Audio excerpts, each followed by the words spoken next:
A mysterious beginning. It was a cold, dreary evening in March 2018, when Amanda Smith staggered into the downtown police precinct of Somerset, Ohio, clutching her arms around her trembling body. Her disheveled appearance, bloodshot eyes, and labored breaths painted a picture of chaos and trauma. The officer on duty, Deputy Mark Allen, gave her a concerned look as she leaned against the counter. "Ma'am, are you all right? Can I help you?" he asked, his tone soft but wary. "I need to talk to someone," Amanda whispered, her voice barely audible. It's about them." "Who?" Mark pressed, now more alert. "Take a deep breath and tell me what happened." But Amanda didn't seem to hear him. Her gaze darted nervously around the room as if she were expecting someone, or something, to burst through the door after her. "They'll find me. They're going to kill me, just like they killed the others," she choked out, her words rushing in a torrent. Mark frowned, signaling to his partner across the room. "Why don't you come sit down, miss?" he said, motioning toward a chair in the corner of the station. "You're safe here.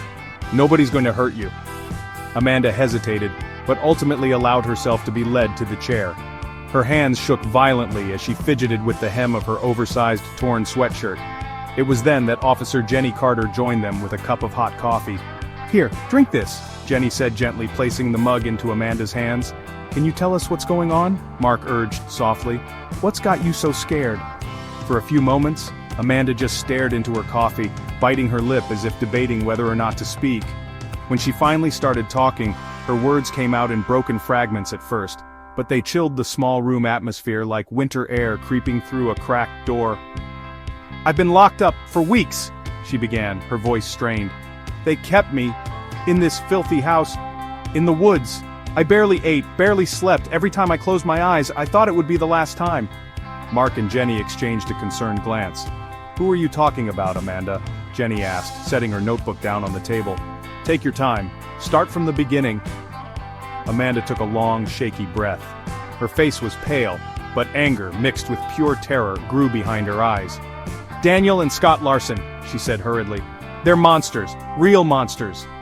At the mention of names, Mark leaned forward. "And who exactly are Daniel and Scott?" he probed. "They're brothers," Amanda replied almost in a whisper. "They don't look like much at first. Daniel, he's the calm one, cold, calculated.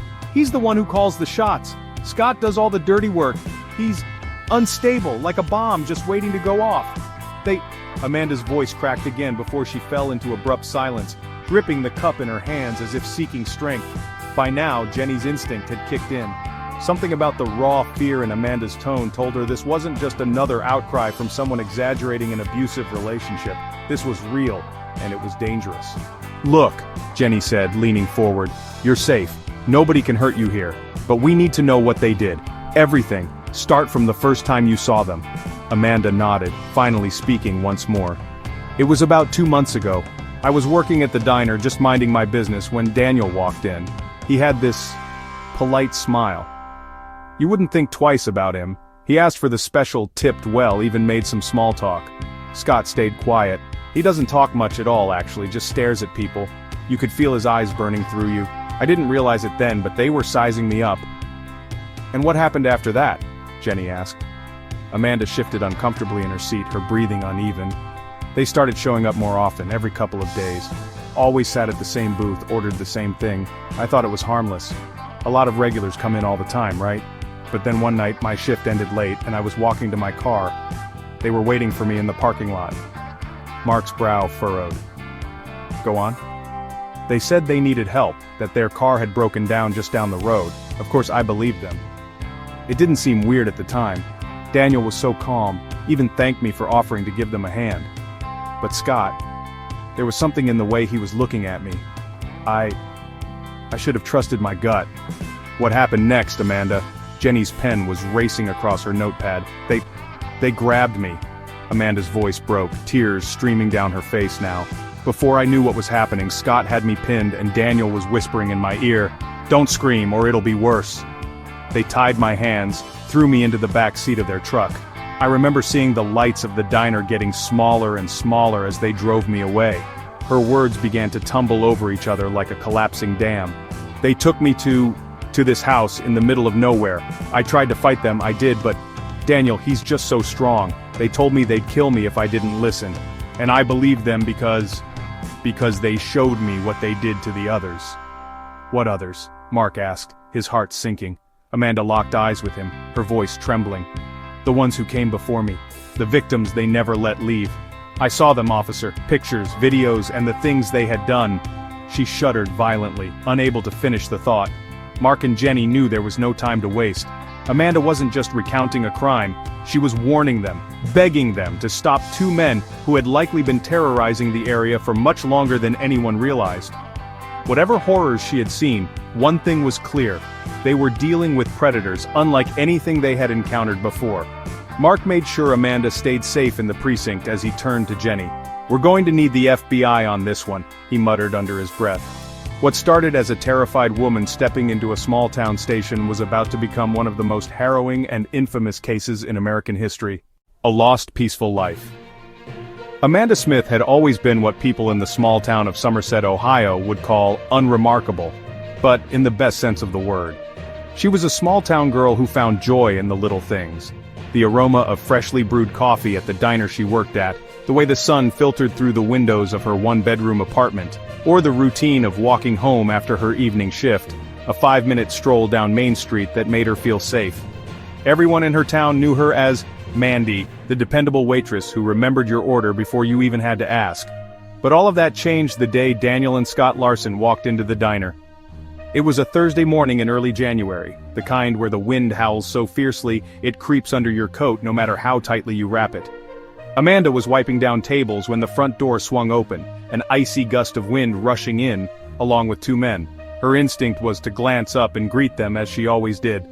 "Morning, fellas. Booth or counter?" she asked, her casual smile masking the slight chill she felt as their eyes locked on her. The taller of the two, who later introduced himself as Daniel, gave her a polite but decidedly reserved smile. "Booth, please," he said, his voice smooth with a tone of calm authority.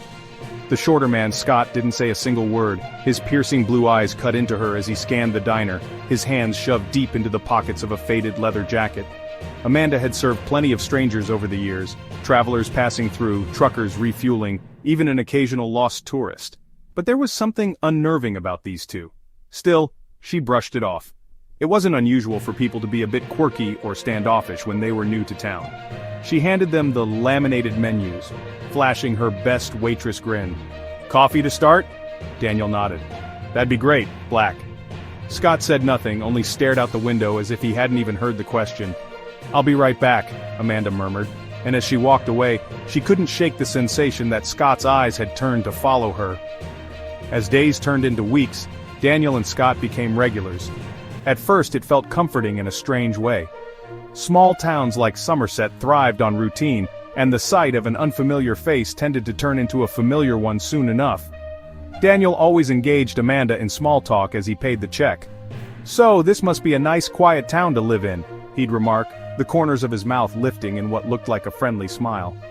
"Oh, it has its charm," Amanda would reply, keeping things light.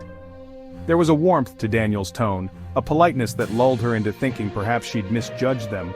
But Scott was the antithesis of warm. He rarely spoke. When he did, it was clipped, almost curt, and his expression remained blank except for a subtle smirk whenever Daniel teased her, usually about doing something adventurous like leaving the town she'd always called home. The routine became all too regular. The brothers claimed the same corner booth near the window, ordered the same items, eggs over easy for Daniel, pancakes for Scott, and left generous tips. Amanda still felt a kernel of unease when Scott's eyes lingered on her longer than necessary, but she rationalized it. Maybe he's just socially awkward, she told herself. Then, in late February, the pattern shifted. It was a freezing Friday night, and Amanda's shift at the diner had stretched longer than usual. Her coworker had called out sick, leaving her alone. By the time she clocked out, it was nearly midnight, and the once bustling Main Street was eerily quiet. Snow crunched under her boots as she made her way to the dimly lit parking lot behind the diner. She fumbled with her keys, her breath frosting in the cold air, when a voice broke the silence. "Need some help?" It was Daniel. Amanda jumped slightly at the sound of his voice, turning to see him emerging from the shadows with Scott a few steps behind him. "Oh, you startled me!" she laughed nervously, clutching her keys tight. "What are you guys doing out here so late?" "Our car broke down a little ways up the road," Daniel said smoothly, gesturing vaguely toward the highway. We'd hate to bother you, but you wouldn't mind giving us a hand, would you? The request was simple enough, but Amanda's gut twisted. Something didn't sit right. The way Scott's lips twitched into a half-smile behind Daniel. The way they both stood too close, cutting off any clear path of escape. But denying help wasn't the small-town way, and Daniel's polite demeanor held a sense of authority she felt hard to resist. She forced a nod. Sure, let me just grab my phone and call someone. No need, Daniel interrupted, smiling wider now. It's just a quick thing. Won't take 5 minutes. Amanda hesitated, glancing at the empty parking lot. It was stupid, yes, but years of working late nights in a quiet town had dulled her survival instincts. Lead the way, I guess, she finally said, her voice shaky. The last thing Amanda remembered was the sharp sting of Scott grabbing her arm, a cloth pressed against her face, and the world going black. Her safe, peaceful life was over. When Amanda woke up, she was no longer in Somerset. A filthy, dimly lit basement greeted her, the scent of mold and decay heavy in the air. Her wrists were bound with duct tape, her mouth gagged, and Daniel was standing over her. Gone was the polite man who had once charmed her during breakfast service. In his place was a cold, calculated predator. "You'll be useful to us," Daniel said, his tone devoid of emotion. "If you behave." Scott stood in the corner, arms crossed, watching her like a lion stalking prey. He didn't need to speak. The glint in his eye was enough for Amanda to know that she was in the hands of monsters. The brothers took everything from her. The normalcy of her small-town existence, her sense of safety, her hope. Each day became a test of survival. Amanda was forced to do things she never thought she'd be capable of while they whispered promises of destruction should she cross them. And every time she begged to be let go, Daniel would simply shake his head. "You don't leave until we're done with you." Somerset's early morning sunrises, the neighbors who greeted her by name, the sound of her boots on the familiar diner floor, all of it was a distant memory. Amanda could only hope that someone would notice she was gone before she became just another name added to the brothers' growing list of victims. Manipulation and calculated murder. The thing about Daniel Larson was his control. He wasn't just your average criminal, he was meticulous. A man who moved every piece on the board like a seasoned chess player, each action deliberate, each word spoken with purpose. While his brother Scott was the visible force, the chaotic, violent tornado that destroyed everything in his path, Daniel was the calm, cunning storm that orchestrated it all. For Amanda, trying to comprehend their dynamic in those long, suffocating days of captivity was like staring into the abyss. Each day revealed a darker depth she didn't know existed. From the very beginning, it was clear who was in charge. Daniel spoke softly, his voice steady, with a measured cadence that was almost hypnotic. Amanda remembered how he'd sit across from her, his eyes calm yet unnervingly cold, as if he were trying to crawl inside her mind and rearrange things. "It doesn't have to be this way, you know," he said one evening, his hands clasped together like a counselor offering some twisted form of guidance. "You're making it harder on yourself. Cooperation makes life easier, for all of us." When Amanda kept silent, flinching as Scott slammed his fist into a wall nearby, Daniel barely batted an eye. If anything, the violence seemed to amuse him. "Scott has a temper," he said nonchalantly, gesturing toward his brother, who let out an angry huff and stalked into another room. "But he's predictable. You'll come to see that in time. He handles the dirty work." Dirty work. That's what they called it. Amanda wanted to scream every time that phrase left his lips. Dirty work didn't even begin to describe the horrors she had witnessed, or worse, been dragged into. Daniel's manipulation wasn't just confined to words. He controlled everything in that house. The timing of meals, the few bathroom breaks she was allowed, even when she could sleep. Every moment was choreographed to break her, to bend her will until she was nothing more than a puppet in their twisted game. And he took pleasure in it. The small grin that curled at the corners of his lips whenever she stumbled over her words or flinched at his touch was seared into her memory. He didn't see her as a person, but as a tool. Another pawn to use and discard when she no longer served a purpose. "You're useful to me, Amanda," Daniel told her one night as he crouched beside her, his face inches from hers. "You understand that, don't you? You have value. Scott doesn't always see it, but I do. You don't want to lose that value." The words sent chills down her spine. She had value, but only as long as she did what they wanted, and what they wanted was horrifying. Their first demand came a week after Amanda had been kidnapped.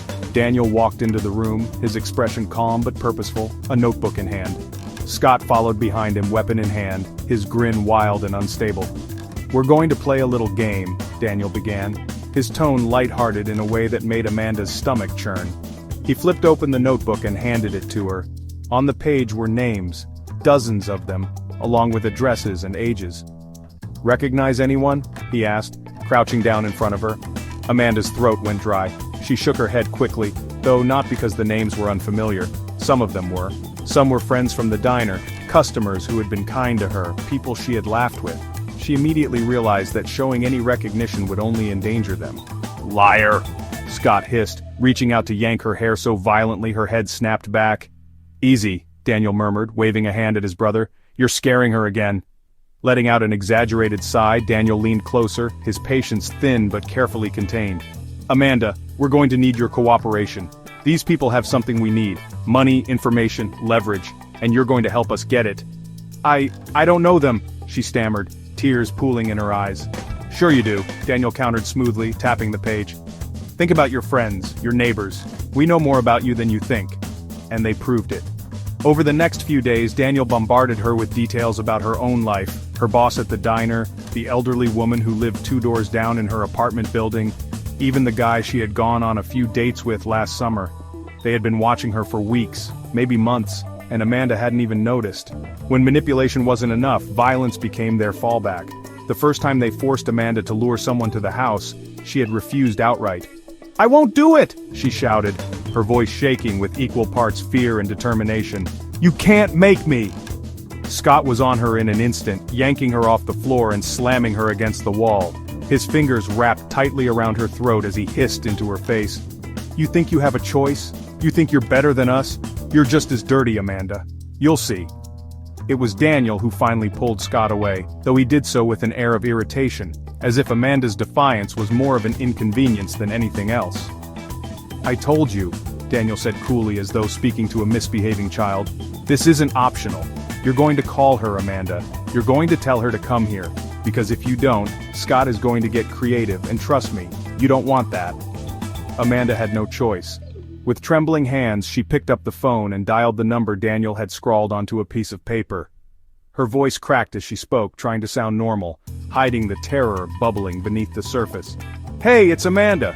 I wanted to ask, I have something I think you might like.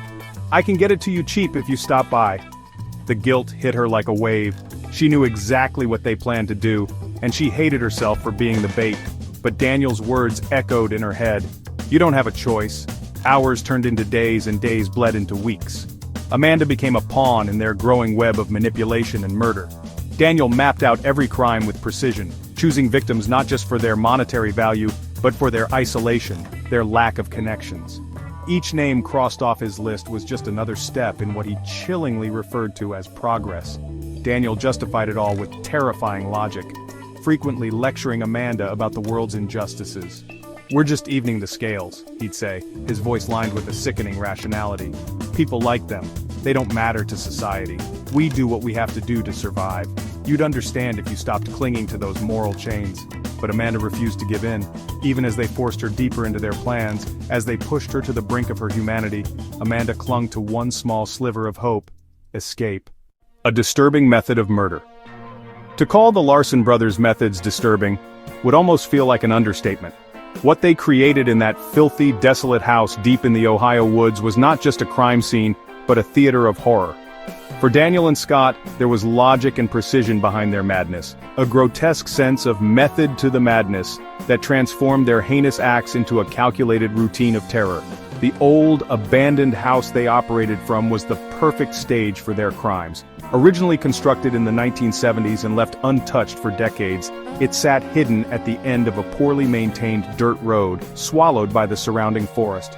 The windows were boarded up, the paint was peeling, and the roof sagged ominously. It was the kind of house no sane person would even think to approach, which made it the ideal fortress for their twisted operations.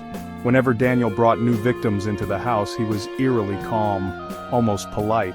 Amanda recalled her first moments there, the stale, damp smell of the walls closing in on her as they dragged her into the basement. It didn't feel real at first. She remembered thinking this was all some sick mistake, that they'd let her go once they'd had their fill of terrorizing her. But when she was tied to a chair with duct tape, mouth gagged, and saw the small arsenal of tools neatly laid out on a wooden workbench, she understood. There was no escape. The tools themselves were a chilling clue to how methodical the Larson brothers were. There were sharp hunting knives, saws, rope, duct tape, buckets, and even a rusty meat grinder.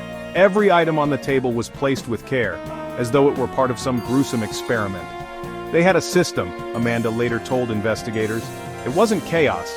Everything they did was deliberate. Daniel, the mastermind, had a pragmatic approach to their crimes. He was the planner, the thinker, the one who decided how a victim's fate would be sealed. Scott, on the other hand, was the executioner. He didn't just carry out the dirty work with precision, he seemed to enjoy it. And that division of labor, as horrifying as it sounds, made them an efficient killing machine. Their method began with their choice of victims. They didn't kill randomly. Their targets were isolated, unnoticed by society.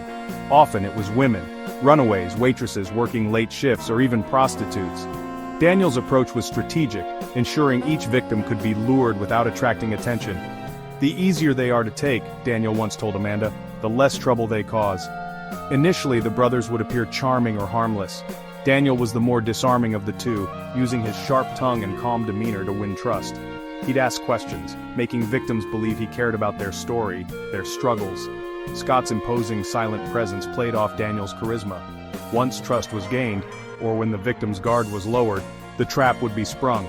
The house itself revolved around efficiency. The basement acted as their workshop, where every horrifying act took place. Imagine walking into a nightmare. A single harsh light bulb dangled from the ceiling. The concrete floor was stained with unidentified blotches, and the walls were lined with old cabinets storing their tools of terror. Daniel had filled one corner with supplies, bottles of acid, heavy-duty trash bags, gloves, and even a set of industrial-strength chains. The acid, Amanda would later learn, was used to erase the evidence. They were meticulous about getting rid of everything, Amanda recounted. It's like they planned for mistakes before they even happened. Once a victim reached the house, Daniel's precision came into play. At first, he'd often interrogate the person, trying to extract useful information. Were they missed? Did they have money? Would their absence cause ripples? If the answers satisfied him, they'd proceed with their twisted methods. If not, the end was swift and cruel. The siblings' ability to escalate their process bordered on the ritualistic. Amanda described a consistent pattern they followed after each murder as if it were a step-by-step checklist. 1. Daniel would mentally break the victim first, using a mix of manipulation and psychological torture. He used their fears against them, unraveling even the strongest resolve. 2. While Daniel calculated, Scott delivered pain. By the time the victims understood what was happening, their chances of escape were slim to none. His methods ranged from brutal beatings to using objects from their horrifying toolbox. 3. Death wasn't simply an act of rage, it was part of their plan. Each kill was coldly orchestrated. Scott often boasted that he liked the rush, while Daniel thought of it as a necessary step to avoid loose ends. 4. Here lay Daniel's greatest strength. Acid was their weapon of choice, a horrific means to destroy remains and erase evidence. Whatever wouldn't dissolve, bones, teeth, was burned or buried in the woods around the property. The goal was always to leave behind as little as possible. Amanda admitted that even the disposal process was highly ritualistic. Scott would joke about it, calling it the cleanup crew. But to Daniel it wasn't a joke, it was survival. One of the most chilling aspects of their crimes was how they forced others to participate. Amanda wasn't just a victim, she was a pawn. Daniel understood that by coercing others to assist, he was sharing the blame, tying them closer to his atrocities. "They made me roll that man's body into a tarp once," Amanda said through tears. "I can still feel the weight of it." Daniel just stood there drinking his coffee like it was any other day. For Amanda, it wasn't just about survival anymore. It was about not losing what shred of humanity she had left. But Daniel made sure she understood one thing. She was as guilty as they were, at least in his eyes. "You're not innocent, Amanda," Daniel told her during one particularly cruel moment. His voice was calm, almost scolding. "You think the world will pity you when this is over? No.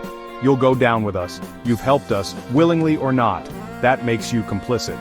Scott, meanwhile, had no need for such psychological games. Brutality was his language. A quick punch, a knife to the throat, or a crushing grip around a victim's neck.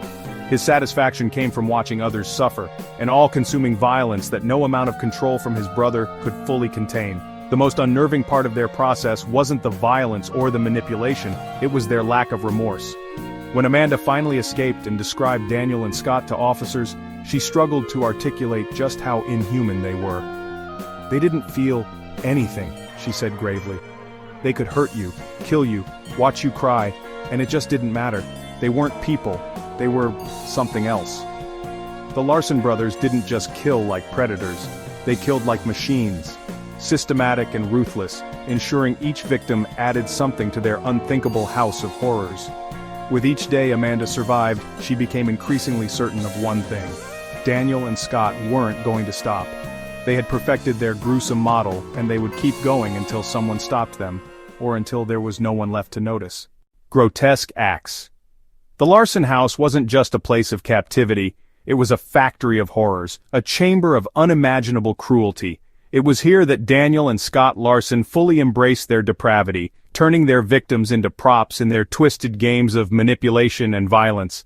What began as calculated abductions escalated into acts so grotesque that even seasoned investigators would later admit, the Larson brothers operated in a world beyond evil, in a realm where humanity had no meaning. Amanda described the house with a chilling clarity that haunted the officers who listened. It wasn't just a house, she told them. It was a place where they played God, or a version of God that only existed in their minds. The basement was their stage. The walls were cracked and damp, leaking trails from years of neglect. Chains hung loosely from the ceiling, swaying slightly when the cold draft filtered in from above. Along one side of the room were shelves lined with mason jars, not for food or supplies, but filled with nightmarish trophies from their victims, locks of hair, fingernails, even what Amanda believed to be human teeth.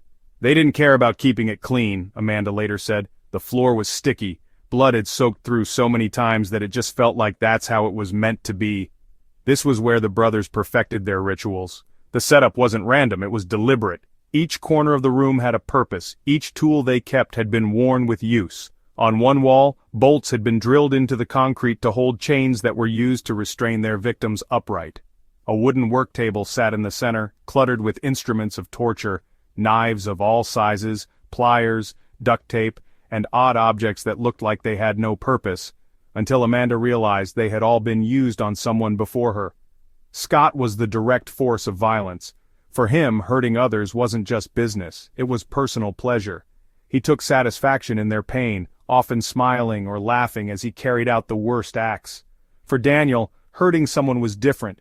He didn't enjoy it in the same explicit way his brother did. It was more clinical, cold. Every scream, every flinch, every teardrop was data to him, something to use, something to break. They had no pattern because they didn't need one, Amanda explained. Every act felt random, but it wasn't. It was calculated. Each new victim faced horrors beyond imagination. Amanda spoke of one woman who had been brought in before her. She never learned her name. Daniel and Scott didn't allow their victims to talk to one another. She was worn down before Amanda was forced to clean up the scene one day. The basement had gone eerily quiet after hours of Scott's sadistic laughter, and when Daniel finally emerged, wiping a pair of bloodied gloves, Amanda heard him mutter to Scott, "Come now, let's make her disappear."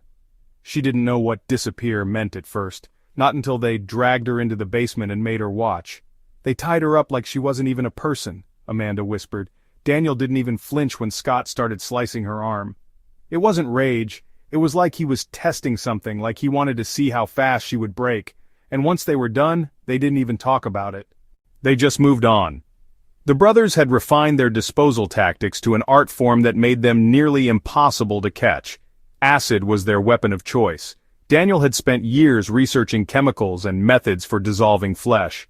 Amanda was forced to watch as they lowered the woman into a large drum already filled with what she described as a horrid-smelling liquid. "She was gone in a few hours," Amanda recounted through tears. "They laughed about it. Scott said, 'Nothing left for cleanup today.' I wanted to throw up, but I couldn't even react. I was too scared." Their acts of torment often transcended the physical. Daniel preferred the mental games, using fear to bend his victims to his will. Amanda described one night when he made her sit in a chair in the middle of the basement with a blindfold over her eyes. For hours she heard nothing except the sound of him walking in circles around her. "What do you think will happen to you, Amanda?" Daniel's voice had come out of the darkness, calm and serene. Do you think someone's coming for you? Do you think you'll get to leave here? No one misses people like you." His words burned into her mind. The silence that followed each sentence was worse than any strike Scott could have delivered. She never screamed, never cried out. She had learned that doing so would only encourage them. Scott, however, was a man of immediacy. His satisfaction came from the moment of impact. He'd make a game out of it, forcing Amanda to choose which weapon he would use next on some poor victim, or occasionally making her hold the tools while he worked. "It's like he fed off of fear. Mine, theirs, anyone's," Amanda recalled bitterly. "He'd laugh when I dropped something or shook so hard I couldn't hold the knife. To him, that was the real fun, making me part of it." The brothers took photographs and videos, not just for their own perverse enjoyment but to use as a tool against Amanda, and possibly others. They'd show her proof of what they'd done in the past, reminding her again and again that they were untouchable, unstoppable. "You think people care about you? By the time you leave this world," Daniel once told her, "no one will even remember your name." It wasn't just about control for them. It was about obliteration. Obliteration of identities, of memories, of willpower. They didn't just kill their victims. They erased them. Their cruelty was limitless, their innovation horrifying. Amanda described tools that seemed to exist solely to inflict the most pain possible: electrified rods, syringes filled with unknown liquids, even homemade devices that Scott bragged about designing himself. "You wouldn't believe what a person can survive through if you do it right," he once told Amanda with a sick grin. But even as they sought to destroy her, Amanda clung to something the brothers couldn't erase: hope. She endured their games, their violence, their unspeakable cruelties, and every time they taunted her with the idea of her own demise, quietly she repeated the same thought: "I'll survive, I'll get out, I'll make sure everyone knows." It was that thought that kept her alive, even when it seemed impossible. But deep down, Amanda knew, Daniel and Scott wouldn't stop. There was no limit to what they were capable of. Amanda, the survivor witness. By the time Amanda Smith escaped the Larson brothers' house, she was no longer the person she once was. The cheerful, dependable waitress from Somerset, Ohio, who knew the rhythm of every diner's morning rush and could recognize locals by the sound of their laugh, was gone. In her place was someone broken, someone haunted, but someone determined to survive. Her escape wasn't just an act of defiance, it was a miracle.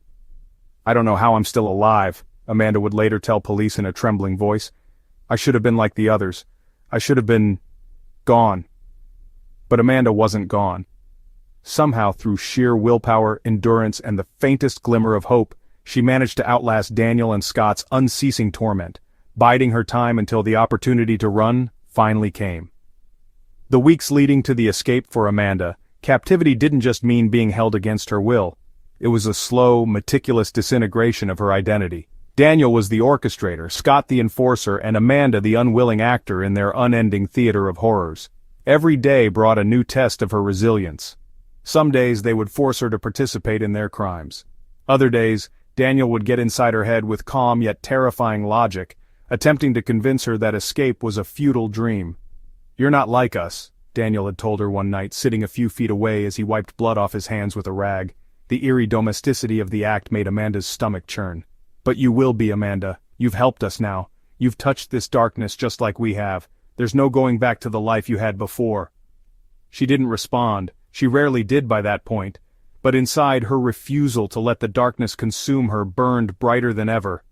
She had to be strong, for herself, for the others who didn't make it out. Amanda recounted how the brothers tried to keep her in psychological chains even more binding than her physical confinement. They alternated between brutality and moments of calculated benevolence. "There were times when Daniel would hand me a plate of food," Amanda remembered, her voice hollow as she spoke to detectives. "He'd smile like he was doing me a favor, as if letting me eat after days of starvation made him some kind of saint. Scott, on the other hand, never played the game of good cop. With him, violence was constant and unfiltered. He liked seeing me scared," Amanda said. "If he could reduce me to tears, it made his day. He thrived off pain." Despite the relentless abuse, Amanda stayed vigilant. While Daniel talked, she listened. While Scott raged, she observed. Small details, the creaking of the stairs, the timing of their routines, which doors squealed when opened, formed a mental map she clung to for survival. "They weren't as careful as they thought," Amanda explained. "Sometimes when they left to get supplies, they'd forget about me long enough for me to plan. All I could do was wait, gather everything I could, and hope for a moment I could slip through their grasp." the moment of escape. That moment finally came on a dark, rainy night in March. Amanda had been tied to a basement pipe for hours after Scott had one of his violent outbursts, leaving her bruised and barely able to move. But that night was different. The brothers argued upstairs, their muffled shouts vibrating through the floorboards. "They were distracted," Amanda said. "Scott wanted to kill me." "Daniel? He didn't. Not yet anyway." The argument worked in her favor. At some point, Scott stormed out of the house, slamming the door behind him, and Daniel went after him. For the first time in weeks, the basement was completely silent, completely empty. "I'd been picking at the ropes for days," Amanda recalled. "It wasn't much, just little tugs every time I was left alone. I thought if I can get one hand free, just one, I might have a chance." That night her persistence paid off. As lightning lit up the room through the cracks in the boarded windows, Amanda finally slipped her wrist out of the binding. Her fingers were raw, blistered, and bleeding, but her adrenaline pushed her forward. She didn't hesitate. She scoured the basement in moments that felt like hours, searching for anything she could use as a weapon or tool. There wasn't much, Amanda said. A rusty screwdriver, a length of chain, but it was enough. Clinging to the shadows, she tiptoed up the basement stairs. Every creak felt deafening, like it would give her away, but there was no turning back. She didn't know where Scott or Daniel were, or when they might return. "I just kept moving," she said. "I figured I'd rather die trying to escape than stay there another second." Amanda managed to make it to the front door. It was locked, of course, but fortune favored her once more. Scott had carelessly left his keys on the kitchen counter. Trembling, she grabbed them and fumbled with the lock until the door swung open and rain poured onto her face like a baptism of freedom. "I ran," Amanda whispered. "I didn't look back. I didn't care where I ended up. I just needed to get as far away as possible." Surviving to tell the story. Amanda's frantic escape led her to the downtown police station in Somerset. She burst through the doors, drenched and gasping for air, her voice hoarse from shouting for help. She was a mess, Officer Jenny Carter later told reporters.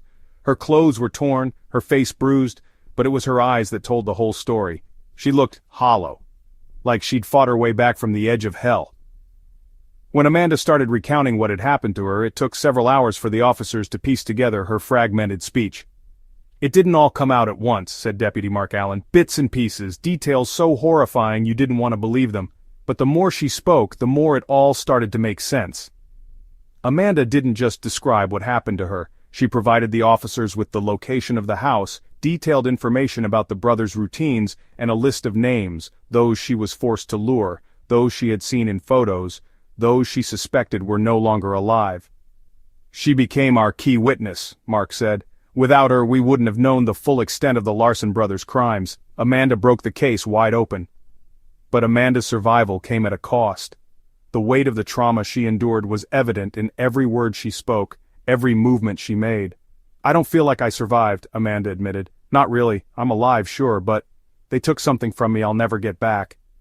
Despite her pain, Amanda's bravery ensured that justice would eventually come for Daniel and Scott Larson. Her survival wasn't just a testament to her strength, it was a lifeline to the countless victims who didn't make it out, and a warning to a world that had ignored the brothers' evil for far too long. Terrifying discoveries at the scene. When Amanda Smith burst into the Somerset police station soaked from the Ohio rain and trembling from the horrors she had endured, she painted a terrifying picture of evil. But even her fragmented recounting of the brothers' crimes couldn't have prepared the officers for what they were about to uncover. The Larson brothers' house, a decrepit cabin hidden deep in the woods, wasn't just a crime scene, it was a sprawling, horrific monument to their depravity. What police found when they arrived at the remote property would shake them to their core and haunt their nightmares for years to come. The first glimpse of evil. The house was secluded, surrounded by thick trees and cloaked in eerie silence. With Amanda pointing them toward its location, law enforcement officers accompanied by a full tactical team approached cautiously. As they reached the dirt road leading to the property, it became evident that this place had been deliberately chosen for one purpose: isolation. "When we got close, it felt like the whole area was holding its breath," recalled Officer Jenny Carter.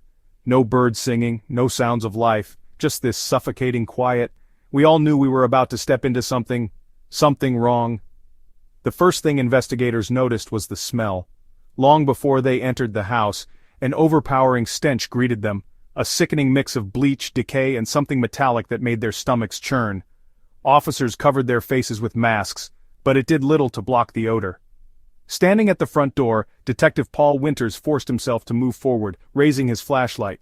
The door creaked open with an ominous groan, revealing a dimly lit interior that seemed frozen in time. Dust floated thickly in the air, clinging to old furniture and peeling wallpaper, but the bloodstains smeared across the faded walls told a far more horrifying story. "This wasn't just a house," Winters said later. "This was a machine designed for killing." The house of horrors inside? The house was a labyrinth of depravity. Every room seemed to serve a purpose in the sick, systematic process the Larson brothers had perfected. The downstairs living room was cluttered with mismatched furniture and cigarette butts, a stark contrast to the kitchen's grim supplies.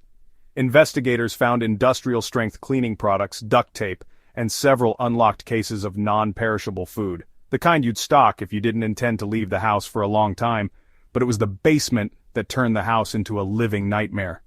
Descending the narrow flight of creaking wooden steps, officers found themselves in what could only be described as a dungeon. The basement wasn't just a room, it was a chamber of cruelty, meticulously arranged to subdue, break, and destroy anyone who entered it. Chains hung from the ceiling, swaying eerily in the dim light of a single bare bulb. Below them, dried blood spattered across the cracked concrete floor told the story of countless horrors. At the far end of the basement stood a wooden workbench piled high with tools of torture. Investigators catalogued pliers, hunting knives, syringes filled with unknown substances, and a small propane torch, each tool caked with sickening signs of frequent use. And then came the jars. Lined up neatly on sagging shelves across the length of the basement were rows of mason jars, each filled with grotesque trophies the brothers had collected from their victims. Hair, teeth, fragments of bone, all suspended in murky liquid. "That's when it became real," said Detective Winters. "We always expect the worst when we hear about serial killers, but when you see things like that, it's not something you can ever unsee. Those jars, they were people who'd been erased, the bodies and what remained." As shocking as the basement was, the backyard held the most horrific discovery of all. Officers investigating the property's perimeter soon stumbled across what they described as a graveyard, an area of disturbed soil near the edge of the woods, dotted with partially buried remains. Dogs barked and clawed at the ground while investigators worked in the pouring rain to unearth what lay below. They uncovered several shallow graves. The bodies themselves were in varying states of decomposition, many of them missing identifying features. Some had been disfigured, others dismembered. Nearby, investigators found 2 large metal barrels filled with a pungent, corrosive liquid. It didn't take long to determine that the barrels had been used for body disposal. "The acid had dissolved most of the flesh," Officer Carter said, her voice shaking as she recalled the scene. "But there were these pieces left behind, a jawbone with teeth, fingertips, small things they hadn't cleaned up. It was like they weren't even trying to hide what they'd done. They didn't care." Uncovering the Larson playbook. Perhaps the most chilling discovery of all was Daniel's notebook. Found on a desk in what appeared to be a makeshift office, the ledger contained meticulously detailed notes about each victim. Names, dates, methods of torture. It was an unflinchingly thorough record of their crimes. Some pages had crude drawings of victims in their final moments, sketches of terror frozen on faces scrawled in ballpoint pen. One entry read, "This wasn't just random killing," said Detective Winters. "They catalogued everything like it was an experiment, like these were lab notes, not human lives." Amanda's name appeared multiple times throughout the notebook. Beside it were phrases like resilience test and compliance training. Seeing her name listed against so many horrific descriptions left even the most hardened investigators shaken. "It was a miracle she got out," Winters admitted. "Seeing her name written there, knowing what could have been her fate, it got to all of us." A scene too terrible to forget. By the time the authorities had finished combing through the house and the surrounding property, they had amassed enough evidence to confirm Amanda's account and implicate the Larson brothers in a staggering number of crimes. Forensic teams worked for weeks to piece together the identities of the remains found on the property, but many victims were beyond recognition. The brothers had stolen not only their lives, but their very identities. "What shocked us the most," Officer Carter said, "was how organized it all was. This wasn't rage. This wasn't heat-of-the-moment violence. Everything they did was deliberate, almost mechanical. It was like they had done this so often it became routine. The house was torn apart, but the scars it left on those who entered would never fade. Many officers who were present during the investigation would later describe it as the worst moment of their careers, an unapologetic look into the mind of calculated, inhuman evil. But for Amanda, the discoveries at the house were a vindication of everything she had endured and a reminder that her survival was not just a result of luck. It was a testament to her willpower and strength in defying men who thought themselves untouchable. She had escaped hell, but what she left behind would cement the Larson brothers' reputation as two of the most sinister criminals the country had ever seen. The intense manhunt. When Amanda Smith's harrowing story reached law enforcement officials and hit the national media, it set off one of the most intense manhunts in recent American history. Daniel and Scott Larson had managed to flee their grisly house of horrors just before law enforcement descended upon it. Their disappearance after Amanda's escape was not just a flight from prosecution, but a calculated effort to evade justice at all costs. What began as a local investigation quickly spiraled into a full-blown cross-country pursuit. The world now knew of the Larson brothers, two names that became synonymous with brutality, manipulation, and calculated evil. As Amanda's story was broadcast across news networks, authorities unveiled the heinous discoveries at the Larson house: the chained basement, the acid barrels, the jars of human remains.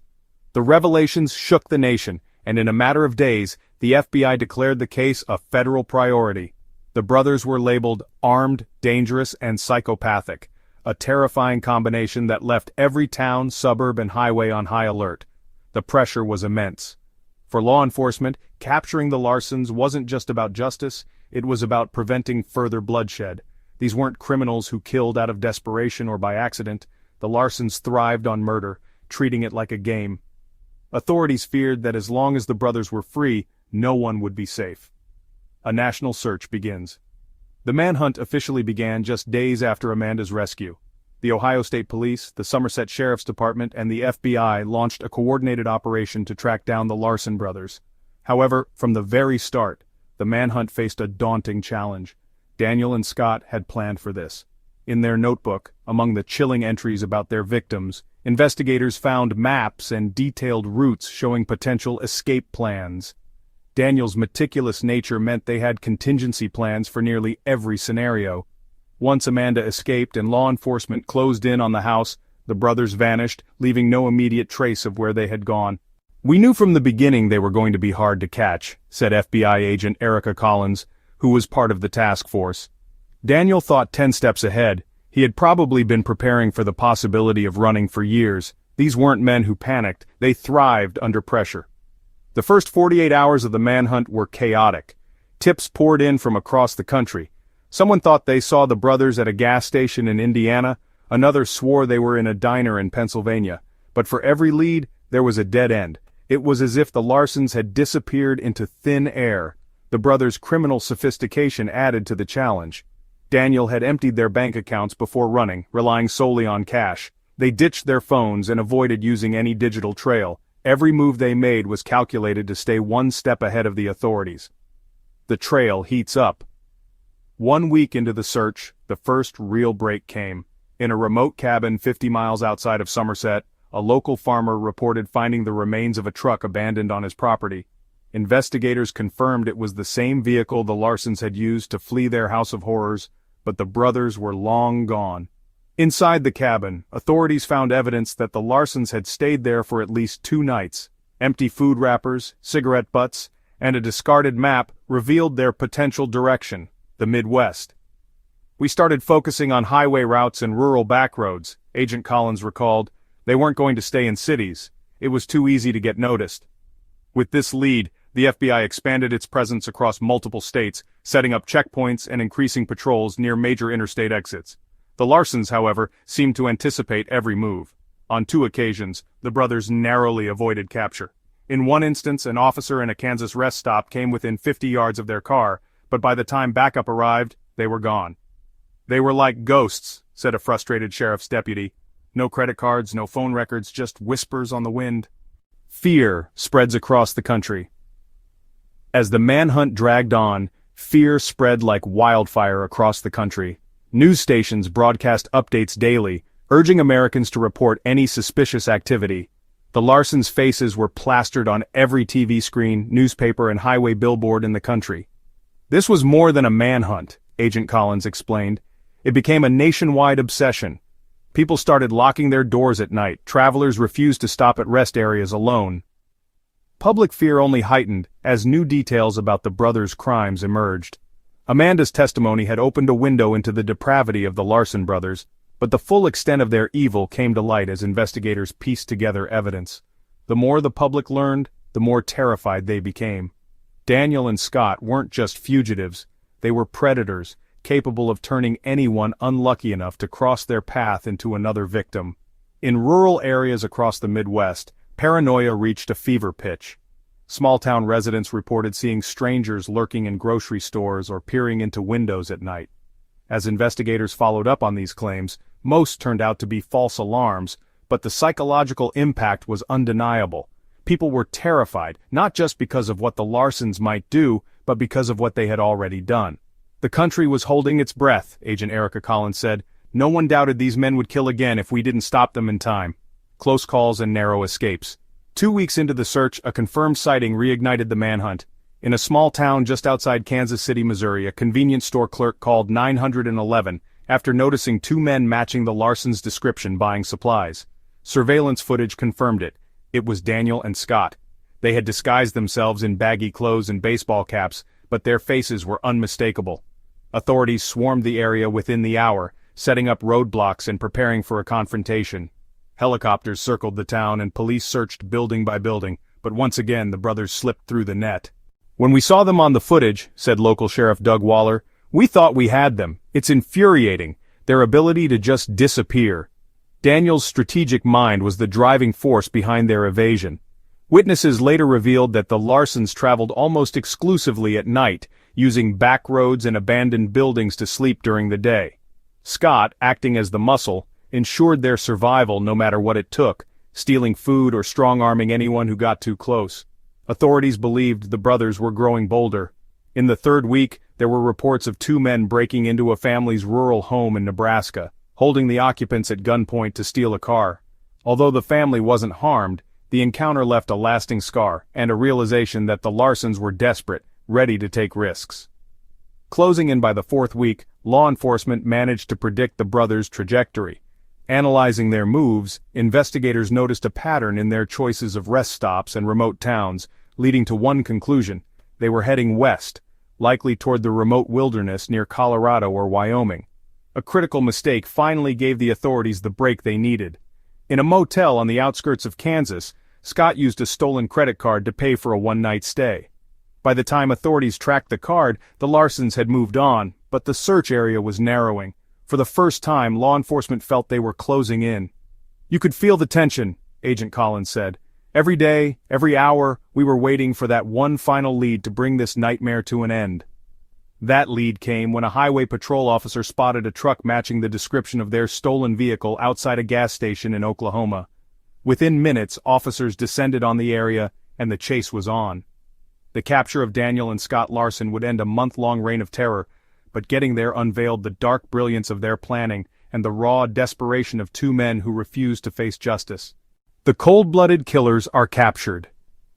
After weeks of chasing shadows across multiple states, the law finally caught up with Daniel and Scott Larson in what would become one of the most dramatic and memorable captures in modern American criminal history. Their methodical evasion of justice, which had kept law enforcement scrambling, only served to demonstrate how calculated and dangerous they truly were. But even the best-laid plans have their breaking points. For the Larson brothers, that breaking point came in a small, unassuming Kansas town on a stormy April night. A mistake that would seal their fate. By the time the Larson brothers were tracked to Kansas, investigators had spent weeks piecing together their movements. Every lead seemed to paint a picture of 2 men who moved like hunters in the shadows, always staying one step ahead of the authorities. They used stolen vehicles, kept off the grid, and relied on their keen understanding of rural America to avoid detection. For most of the manhunt, it had felt like chasing ghosts. But like all fugitives, the Larsons were not infallible. Their downfall began with a single careless slip. Scott used a stolen credit card. They had managed to avoid technology and digital breadcrumbs for weeks, but desperation came knocking. The stolen card was used to book a cheap motel room on the outskirts of a quiet Kansas town. It was the first digital trace the brothers had left since their escape, and it lit up like a beacon for investigators tracking the case. When we saw the transaction, we knew we had them, FBI agent Erica Collins recalled. We immediately locked down the area and set up a perimeter. After all this time, we couldn't let them slip away again. The night of the capture. The night was dark, the skies heavy with an impending storm as law enforcement teams converged on the motel. Officers, SWAT teams, and federal agents formed an impenetrable circle around the building. Helicopters hovered overhead, their searchlights slicing through the Kansas storm clouds, casting ghostly shadows across the empty parking lot. Officers moved with precision and caution. Nobody doubted that the Larson brothers were armed and extremely dangerous. Inside the motel, Daniel and Scott were holed up in a dingy room on the second floor. Scott, ever the volatile one, had grown restless and frustrated with their constant need to move. Daniel, as always, was the calmer of the two, pacing the room and trying to calculate their next steps. But none of their planning would matter now. The endgame had begun. FBI negotiators initially tried to coax the brothers out peacefully. They shouted commands through megaphones, emphasizing that the building was surrounded and there was no escape. But the Larson brothers didn't respond. The lights in their room remained dim, the only indication of life being the faint movement of a curtain as one of them peered out into the chaos below.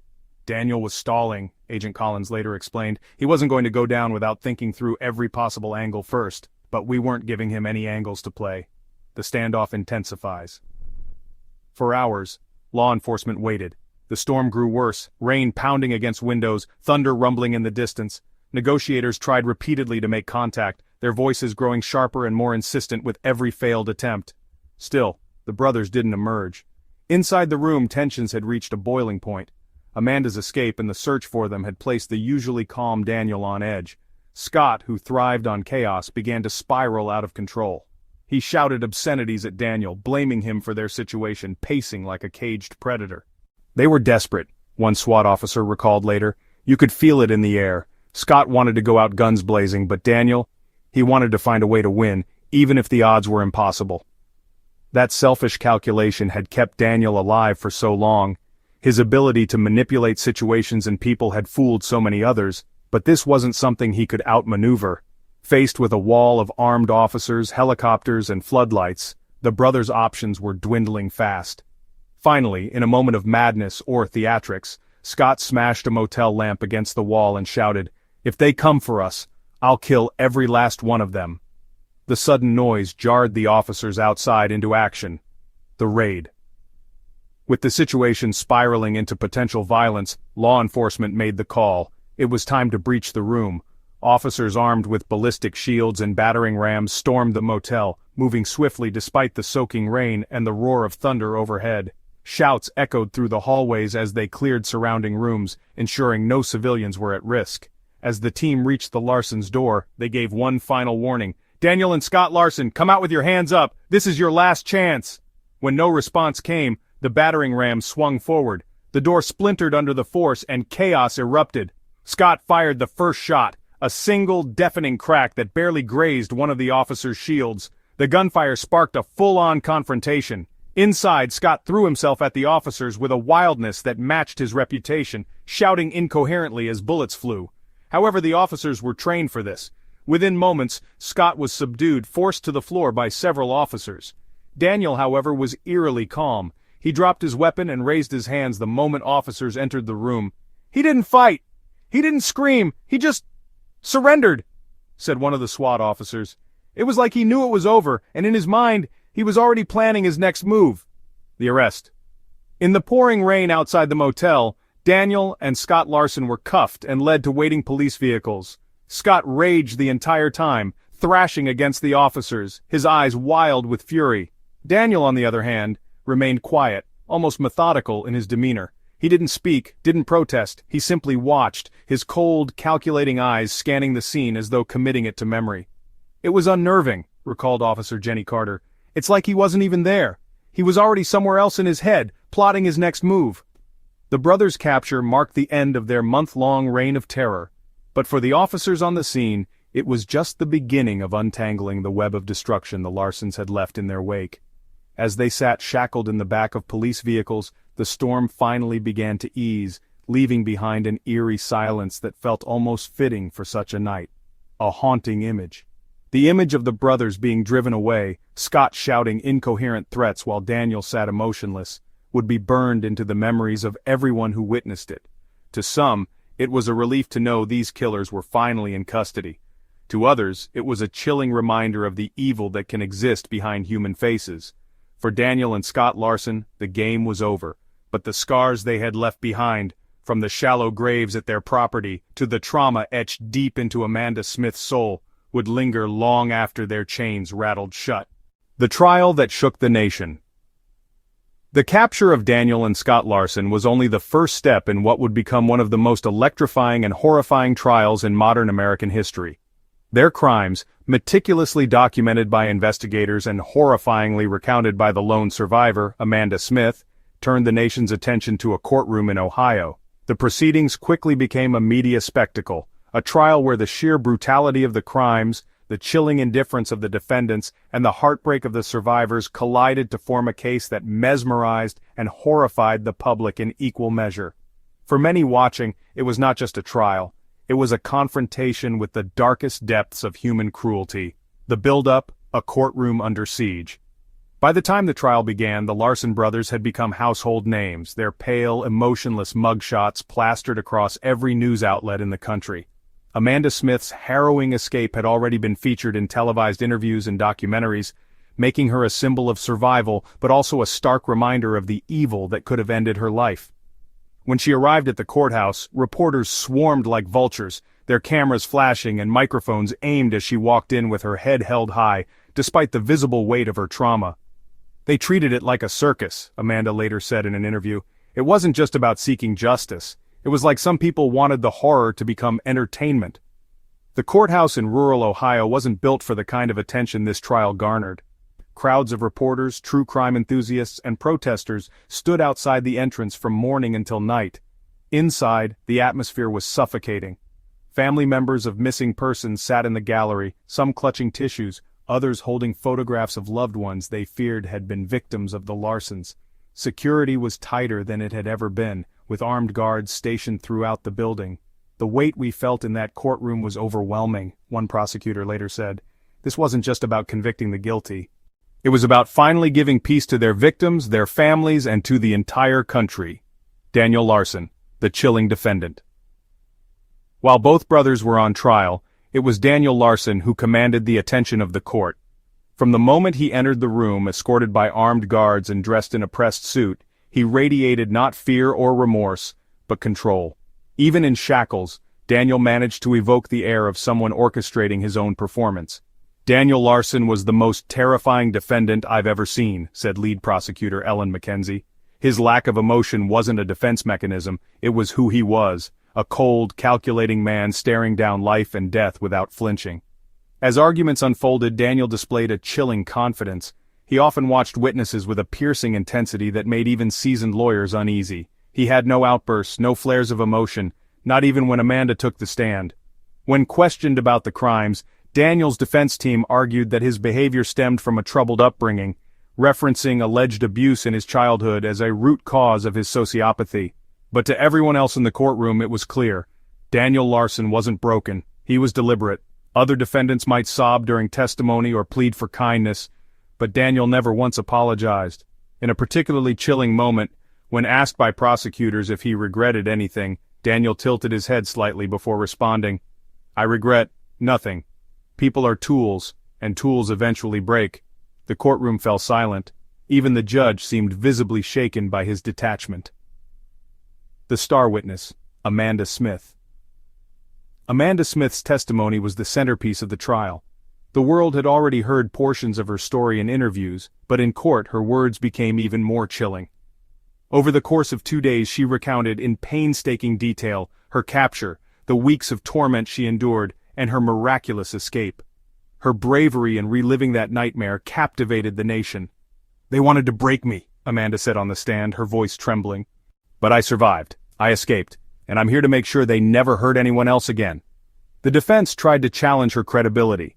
They implied she was exaggerating or fabricating elements of her story to build public support. At one point, Scott Larson's lawyer suggested that Amanda had opportunities to escape earlier, but chose not to act out of fear. Amanda didn't falter. "Do you have any idea what it's like to live in constant terror?" she shot back. "Every second I thought they'd kill me, and after seeing what they did to others, I knew they could." Her words landed with the weight of a hammer. Jurors were seen wiping tears from their eyes. The gallery, packed with family members and crime enthusiasts, sat frozen, unable to look away. Amanda wasn't just testifying for herself, she was the voice of those who hadn't made it out of the house alive. After her testimony ended, the courtroom broke into a quiet round of applause, which the judge quickly silenced. Outside, however, Amanda became a hero, not just a survivor, but a fighter for justice. Scott Larson, a chaotic trial within a trial. Scott Larson's role during the trial was starkly different from his brother's. Where Daniel was calm and strategic, Scott was volatile, prone to uncontrolled outbursts that disrupted court proceedings. At least 3 times, hearings were paused as Scott screamed obscenities at witnesses, lashed out at his own lawyers, and even tried to intimidate a juror with his wild gaze. "He's not a man," one juror commented after the trial. "He's a beast, completely out of control." During testimony about the Larson brothers' methods of torture, Scott leaned forward in his chair, grinning as if reliving the acts. His lawyer even requested a delay in proceedings to control Scott's increasingly erratic behavior, but in one of the most haunting moments of the trial, surveillance videos recovered from the Larson home were played for the court. These videos showed Scott at his most brutal, terrorizing victims, while Daniel coldly directed him from the background. The footage was so graphic that some family members had to leave the courtroom. Even Scott's moments of chaos couldn't draw attention away from Daniel's eerie control. Where Scott's violence was unhinged, Daniel's manipulation had been the true engine behind their reign of terror. Together, they were the perfect storm of brutality and calculated evil. The verdict that stopped the nation. After a trial that lasted 5 exhausting weeks, the jury deliberated for just under 4 hours before delivering their verdict. When the foreman stood to read the decision, the entire courtroom held its breath. Daniel and Scott Larson were found guilty on all counts, including multiple charges of first-degree murder, kidnapping, and torture. The charges carried the death penalty, and the judge wasted no time in sentencing both brothers to death by lethal injection. As the sentence was passed, Scott erupted into a rage, cursing the court, the jurors, and even Amanda directly as he was dragged from the room. Daniel, however, showed no reaction. He simply leaned back in his chair, his expression blank, and stared at Amanda as if he were memorizing her face. Even in defeat, Amanda later said, he acted like he'd won, like somehow he thought he'd outsmart everyone in the end. But he didn't. He couldn't. Echoes of justice. The trial of Daniel and Scott Larson wasn't just about bringing justice for their victims. It was about exposing the depths of evil to a nation that had become obsessed with understanding the psychology of monsters. Scholars dissected Daniel's cold detachment and Scott's unhinged brutality, trying to determine what had turned them into the killers they became. In the end, the trial wasn't just a legal victory. It was a reminder of humanity's resilience, embodied by Amanda Smith, who stood strong and refused to let the Larsons rob her completely of her life. The courtroom where the verdict was read would go down in history as the stage where good finally triumphed over incomprehensible evil. Yet, even as the nation moved on, the scars left by the Larsons remained, a chilling testament to how real monsters walk among us. The death penalty for the monsters. When the jury returned their verdict, guilty on all charges, there was no question that both Daniel and Scott Larson would face the ultimate punishment. The courtroom had fallen into an eerie silence as the sentence was read aloud. Death. For men who had caused unspeakable suffering, erased lives with cold precision, and turned a quiet Ohio town into the epicenter of one of the nation's darkest crimes, only the harshest punishment in the justice system seemed fitting. For Amanda Smith, the lone survivor who had endured the Larson brothers' nightmare, the sentencing was a bittersweet moment that sparked a whirlwind of emotions. For the families of those who would never come home, it was a long-awaited resolution, even as the pain of their loss remained as fresh as ever. The judge's final words. On the day of sentencing, the courtroom brimmed with tension. Reporters whispered from the back rows, family members clutched each other's hands, and Amanda sat quietly, her hands folded in her lap. She barely moved, but behind her stillness was a mix of nervous anticipation and the stinging weight of memories she would never escape. Judge Barbara Trenton presided, a woman known for her no-nonsense demeanor and unshakable sense of fairness. Delivering a death sentence was not something she took lightly. She began her ruling with a firm, solemn tone. "This case is unlike any that has ever come before this court," she said, her voice echoing through the silent courtroom. "The atrocities committed by Daniel and Scott Larson are acts of pure, unrelenting evil, acts that have violated not only their victims but the fabric of the humanity we strive to protect." As she spoke, Scott leaned back in his chair, smirking as if the proceedings were an inconvenience to him. Daniel, in contrast, kept his cold, calculating gaze locked forward, expressionless and indifferent. "You have shown no remorse," Judge Trenton continued, her voice steady but edged with controlled anger. "No acknowledgement of the horror you inflicted. No understanding of the lives destroyed. In light of the overwhelming evidence, the testimonies of your victims and the jury's decision, this court sentences both of you to death by lethal injection." The words hung in the air like a dropped guillotine blade. Scott exploded with rage, launching into profanity-laced threats at the judge, the jurors, and Amanda herself. "You're all gonna burn!" he shouted, his voice echoing as deputies forcibly restrained him. "You think this stops me? You think you've won? You haven't won anything?" Daniel, in stark contrast, didn't even flinch.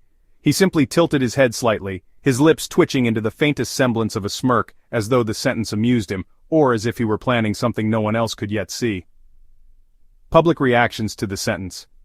As news of the death penalty verdict spread, the nation collectively exhaled. The trial had captivated the country for weeks, and many were left reeling from the revelations of the horrible crimes. The details, Amanda's terrifying ordeal, the jars of human remains, the acid barrels, had painted a picture of villains not from fiction, but from real life. For most, knowing the Larsons were headed for death row brought a sense of justice. "I think it's the only fair consequence," said Margot Daniels, whose daughter had been among the Larson brothers' victims. "They didn't give my daughter a chance, they didn't give her life any value, so why should they get to live?" On social media, debates raged as they always did around the topic of the death penalty. Advocates of capital punishment pointed to the sheer depravity of the Larson brothers as a textbook example of why it was necessary. Others decried the sentence, arguing that death was too quick a punishment for men who deserved to rot in a cold, isolating prison for the rest of their natural lives. But for Amanda, the sentence wasn't about punishment, it was about closure. "They'll never hurt anyone again," she said during an interview. "That's what matters most. Not revenge, not making sure they suffer, just knowing that they'll never have a chance to ruin someone else's life." The final prison life of Daniel and Scott Larson. After the trial concluded, Daniel and Scott Larson were transferred to death row, where they would await execution. In prison, their reputations preceded them. Even among inmates, many of whom had committed heinous crimes themselves, the Larsons' actions were viewed as monstrous. The brothers were housed in solitary confinement, not out of fear for their safety but to protect other prisoners from their manipulative tendencies. Daniel, true to his nature, adjusted to life on death row with implacable composure. Guards described him as disturbing in his stillness. He rarely spoke, even during mandatory psychological evaluations, and spent much of his time reading or writing in a notebook no one was allowed to see. "It's like he's waiting for something," a corrections officer admitted in an interview several years later. "I don't know what, but it's unsettling." Scott, on the other hand, was predictably erratic. He spent his days shouting insults at guards, banging on his cell door and threatening anyone within earshot. Several altercations with correctional officers resulted in him being restrained or placed in even stricter isolation. But neither brother ever showed regret. Not once.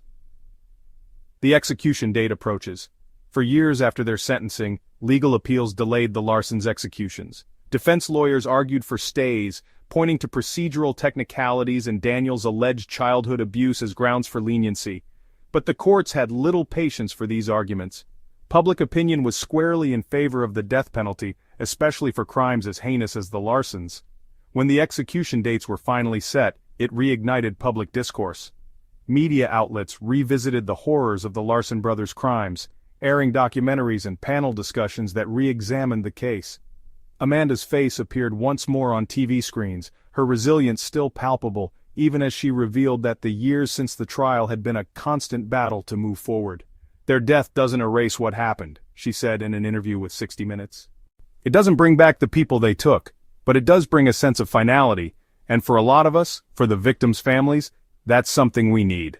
The final hours. On the night of their executions, Daniel and Scott Larson were transported to the death chamber, housed in separate wings of the prison. Scott's final moments were marked by chaos. He screamed obscenities at the guards, at his victims, at the world. He spat at anyone who came near him and fought against the restraints as he was strapped to the gurney. Daniel, on the other hand, was chillingly composed. His last words to a prison chaplain were cryptic. "You'll understand one day." He refused to issue a statement to the families of his victims, and only looked at the witnesses with the same cold, unblinking stare that had haunted Amanda during her time in the Larson house. As the lethal injection was administered, Scott thrashed violently at first before his body became still. Daniel never struggled. He laid still, his breathing slowing as the chemicals took effect, his eyes remaining open as if trying to hold on to control until the very end. A legacy of justice. As the announcement of their deaths was made, Amanda and the families of other victims expressed quiet relief. For years, the Larsons had haunted their lives, casting long shadows over their grief and recovery. Now, with the brothers gone, it felt as though the weight had finally shifted. "I don't think monsters like them should ever exist," Amanda said in a statement. "But when they do, we have to remind them, and the world, that they can't win, that they don't get to take everything from us." For America, the execution of Daniel and Scott Larson marked not just justice for their victims, but a reminder of the strength it takes to stand against incomprehensible evil. And for Amanda, it marked the final chapter in a story she had never asked to be a part of. A story of survival, courage, and the enduring human spirit.